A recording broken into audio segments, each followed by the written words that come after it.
वो घटना सुनकर के मन द्रवित था, इसलिए मैंने सुबह प्रवचन भी नहीं किए।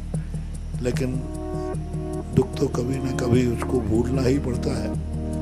अभी मेरा समाज से कहना है, साधु संतों के लिए अकेला मत छोड़ो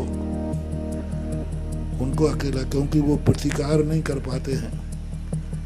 ये समाज की भी बहुत बड़ी गलती है कि समाज उनको अकेला क्यों छोड़ती है। संत समाज पर आया यह दुखद क्षण आज पूरे देश के जैन समाज को व्यथित कर रहा है।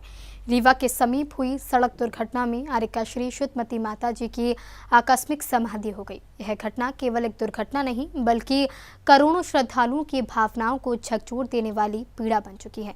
इस दुखद क्षण में निर्यापक मुनिपुंगव श्री सुधा सागर जी महाराज ने भी जिज्ञासा समाधान कार्यक्रम के दौरान इस घटना के प्रति चिंता व्यक्त की और आरिका श्री शुद्धमती माता जी के साथ हुई दुर्घटना को पूरे समाज के लिए आघात के रूप में संबोधित किया।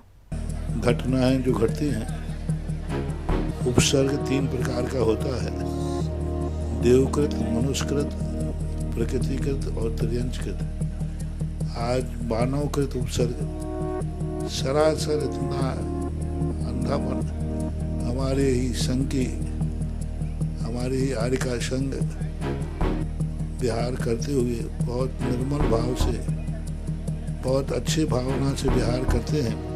हम लोग चर्या को प्रासुक स्थान पर जाते हैं और वहाँ पर सामने से आकर के एक व्यक्ति ने गाड़ी की टक्कर मार दी। पीछे की तो बहुत सुनी थी हमने कि पीछे से कई बार, लेकिन सामने से टक्कर मार रहा है व्यक्ति और उस व्यक्ति ने रुका नहीं और गाड़ी को इतना भगाया कि रीवा से लेकर के जबलपुर में पकड़ पाया। तो ये सरासर अन्याय है, सरासर बहुत बड़ी गलती है। साधु संत अपने आप में जगत के कल्याण के लिए होते हैं। जगत के कल्याण करने वाले पर भी तुम इस प्रकार के अत्याचार करोगे तो देश के लिए ठीक नहीं है, उस व्यक्ति के लिए तो ठीक नहीं है, उसके वंश के लिए ठीक नहीं है। बहुत बड़ी दुखद घटना। 2 आरिकाएं थी, एक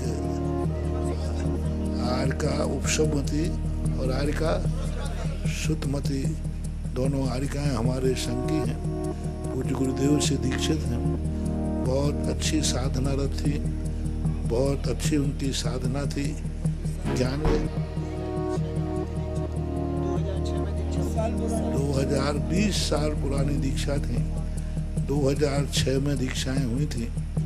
हमारे लिए सुनकर के प्रातःकाल जब विहार करके आया तब सुनकर के बड़ा दुख हुआ और इतना दुख हुआ कि मेरे प्रवचन करने का भी मन नहीं हुआ। पंडाल लगा था, व्यवस्थाएं लगी थी, लेकिन प्रवचन करने के लिए वो घटना सुनकर के मन द्रवित था, इसलिए मैंने सुबह प्रवचन भी नहीं किए। लेकिन दुख तो कभी न कभी उसको भूलना ही पड़ता है। अभी मेरा समाज से कहना है, साधु संतों के लिए अकेला मत छोड़ो उनको अकेला, क्योंकि वो प्रतिकार नहीं कर पाते हैं। ये समाज की भी बहुत बड़ी गलती है कि समाज उनको अकेला क्यों छोड़ती है। यदि अच्छे ज़्यादा लोग रहेंगे तो फिर इस प्रकार की घटनाएं नहीं घटेंगी। दूसरी बात है, आजकल समय के अनुसार जब साधु छोटे संघ विहार करते हैं तो एक गाड़ी आगे चलना चाहिए और एक गाड़ी पीछे चलना चाहिए और छोटे संघों को सभी को एक साथ चलना चाहिए। एक गाड़ी आगे चलाओ और एक गाड़ी पीछे चलाओ, बीच में साधु संतों को चलना चाहिए। घटना घटने के दुखद से हमें कुछ आगे चेतना तो पड़ेगा। जो घटना घट चुकी अब आगे घटना ना घटे, इसकी सावधानी सारे भारत के जो जहां विहार कराते हैं नियम बना लिया जाए। और आप लोगों के पास गाड़ियां हैं, जब भी किसी साधु का विहार हो, तुम पैदल नहीं चल सकते हो तो गाड़ी लेके आगे चलो और एक पीछे चलो, तो भी तुम्हें साधुओं की सुरक्षा का पुण्य लगेगा। अरे एक क्या 2-2 गाड़ी आगे चला दो, 2 पीछे चला दो। उसमें क्या फर्क पड़ना है? तुम पैदल मत चल सकते, मत चलो, लेकिन गाड़ी की साधु की सुरक्षा कर सकते हो। और 2-3 गाड़ी आगे 2-3 पीछे चलेंगी तो अपने आप कोई घटना घटने से बहुत कुछ 90% हम घटनाओं को बचा सकते हैं यदि ये नियम भारत के प्रत्येक जैन समाज के मंदिर में बन जाए कि जब भी साधु मंदिर से बाहर कदम रखेगा उसके आगे 2 गाड़ी 2 पीछे चलेंगी। मान शुद्धि वगैरह को जाते हैं तब भी आप लोग उनके साथ होना चाहिए। उस समय भी ऐसी व्यवस्था बनाए, और उस पर जब हाईवे पे चलते हो या मेन सड़कों पे चलते हो तो उस समय की व्यवस्था बनाई जाए। दूसरी बात, समाज को चेतना है। अल्पसंख्यक आयोग ने ये नियम सरकार से पास करा लिया है, दिगंबर जैन साधु संत जब भी कमरे से बाहर निकले तुरंत पुलिस का प्रोटोकॉल उनको मिलता है, तुरंत। और सरकार ने मान्यता की है आप 24 घंटे पुलिस की सुरक्षा दीजिए, पर शर्त है कि आपको वहां एप्लीकेशन देना पड़ेगी कि हमारे साधु संत आए हैं, वो विहार कर रहे हैं। जैनियों में सबसे बड़ी कमी है, वो उनका सुरक्षा व्यवस्था को लेते ही नहीं। बोले साधु के साथ भी अब बॉडीगार्ड चलेंगे क्या? कोई साधु की सुरक्षा की जरूरत नहीं है। यदि कोई बंदूक वाले पुलिस वाले चलने लग जाए तो कुछ पंडित लोग होते हैं ना जो ज्यादा ज्ञानी होते हैं, बोले साधुओं के पास आजकल पुलिस वाले चल रहे हैं, बोले इनके पास क्या जरूरत पड़ी? गनमैन चल रहे हैं, व्यंग करते हैं। उन मूर्खों की चिंता मत करो। अपन को ये सरकार के द्वारा दी हुई नीति है, जब भी तुम्हारे नगर में साधु आए तुरंत उनको सूचना दीजिए। 24 घंटे के लिए वो पुलिस देंगे। यदि शौच के लिए भी जाते हैं तो भी आपके साथ पुलिस जाएगी। शौच के लिए भी जाते हैं 24 घंटे। मेरे साथ कई बार हुआ, अशोकनगर, ललितपुर, सब में 24 घंटे पुलिस रहती थी और अभी भी रहती है। तो छोटे बड़े संघ से कोई मतलब नहीं है। छोटे से बड़ा आपको सूचना देना है। युवा लोग ओवर कॉन्फिडेंस नहीं, हम तो सब संभाल लेंगे, पुलिस वालों की जरूरत नहीं। पुलिस वाले पूछते हैं आपसे तो आप लोग कहते नहीं यहाँ कोई जरूरत नहीं है, हम लोग हैं। पुलिस वाले पूछते हैं हमसे कि समाज से भाई हम कहाँ सुरक्षा, बोले नहीं साहब आप तो पधारो, हम लोग सब व्यवस्था कर लेंगे, हम अपने साधु कर लेते। ये जो बोलना है यही सबसे बड़े साधुओं के दुश्मन हैं। जो सबसे बड़े दुश्मन कौन है साधु के? सुनो दिगंबर जैनी मुनि भक्तों, सबसे बड़े दुश्मन तुम हो जो साधु के आने पर आप पुलिस को सूचना नहीं देते। 24 घंटे की पुलिस मिलेगी आपको, कमरे के बाहर मिलेगी साधु। एक कदम बाहर रखेगा साधु आए। आहार को जाते समय कहते नहीं साहब पुलिस की कोई जरूरत नहीं, अभी हम शुद्धिकरण करते हैं। बेचारे पुलिस वाले चले जाते हैं, डर जाते कि भाई महाराज को अंतराय हो जाए। उनको व्यवस्था समझाओ। तो सारे भारत के लिए इस दुर्घटना से शिक्षा लेना चाहिए। पहला यहाँ से फरमान जारी किया जाता है पूरे भारत के लिए, जब भी तुम्हारे नगर में साधु साध्वी आए तुरंत पुलिस को सूचना दो और 24 घंटे के लिए प्रोटोकॉल आप मांगिए। सरकार के जो कानून है व्यवस्था है वो लेंगे। मान लो यदि उनको चार्ज भी देना पड़ता है दीजिए, क्योंकि ड्रेस का प्रभाव पड़ता है। तुम 100 लोग हो और पुलिस वाले 2 भी हैं तो भी उसका प्रभाव पड़ता है। तो सबसे पहले आपको ये करना चाहिए। दूसरी बात है, जब साधु बाहर निकले तो आप तुरंत सूचना दीजिए। अभी गवर्नमेंट ने जारी किया, गवर्नमेंट ने फरमान जारी किया कि साधुओं को सरकार ने व्यवस्था दी है पैदल चलने वाले साधुओं के लिए कि जो जहां थाने में सूचना देंगे, यदि वो थाना वाला साथ नहीं जाता है तो आप उसकी FIR दीजिए, वो सस्पेंड होगा। कानून बनाया, अपने सरकार ने घोषित किया। मोदी सरकार ने बहुत बड़ी बात है घोषणा की कि पैदल चल, ऐसी दुर्घटना एक हुई थी उस समय, उनको कहा पैदल चलने वाले साधु के लिए सरकार व्यवस्था दे रही है। तो आज से एक नियम बना दिया जाए कि जब भी तुम्हारे यहाँ साधु साध्वी आएंगे 24 घंटे के लिए आप पुलिस की मांग करेंगे, प्रोटोकॉल मांगेंगे, एप्लीकेशन देंगे, लिखित में देना पड़ेगा। अब उनकी जो शर्तें होंगी वो अपन मान लेंगे।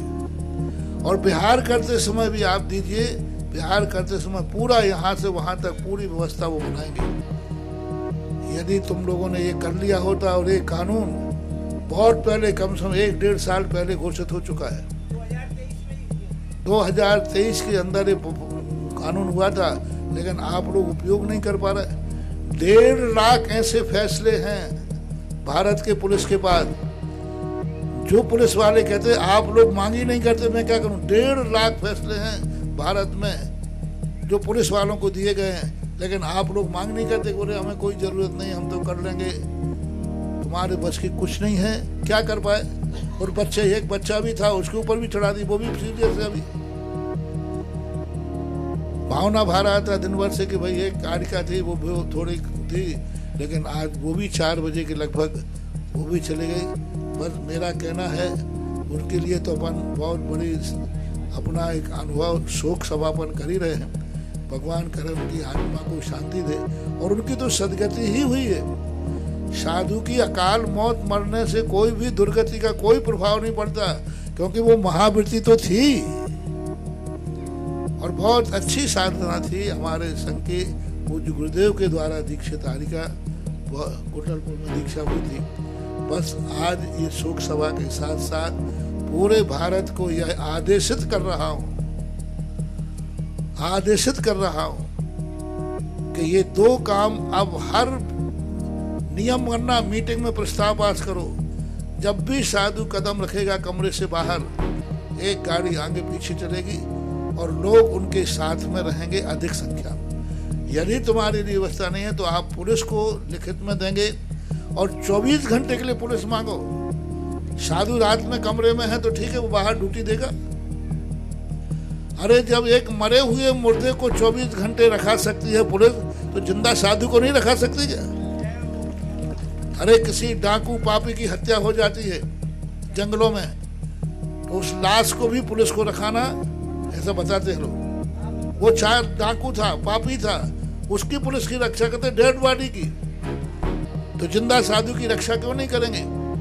आपके साधु जहां कमरे में रहते हैं, आप बाहर वो ड्यूटी देंगे और सुरक्षा करेंगे। ये सब व्यवस्थाएं अपने लिए हैं। अब अपन फॉलो नहीं करें तो सरकार क्या करे, पुलिस वाले क्या करें, अपन सूचना ही नहीं देते। और आज के बाद कोई भी समाज वाला पुलिस वालों से ये नहीं कहेगा हाँ नहीं साहब हमारी व्यवस्थाएं हम संभाल लेंगे। आप ये कहेंगे नहीं साहब आपकी व्यवस्था है आप संभालिए। कितना अंतर आ गया। नहीं साहब हमें कोई जरूरत नहीं, हमारी व्यवस्था संभालेंगे। ये सारे जैनियों की कहने की आदत है। मात इसलिए नहीं कहना कि अभी पुलिस वाले आएंगे तो उनको हमें रखना पड़ेगा, पर उनकी भोजन व्यवस्था करना पड़ेगी। इतने से कारण नहीं साहब आप तो पधारो। आज के बाद ये कहना है कि साहब महाराज आए हैं, आपकी व्यवस्था है आप संभालिए। आप जैसा कहेंगे हम सब मानने को तैयार हैं। यदि प्रशासन का बहुमान करो, सम्मान करो। पुलिस वाले हैं, अपने भाई बंधु हैं, अपने राष्ट्र की संस्कृति है, राष्ट्र की सुरक्षा कर्मी है।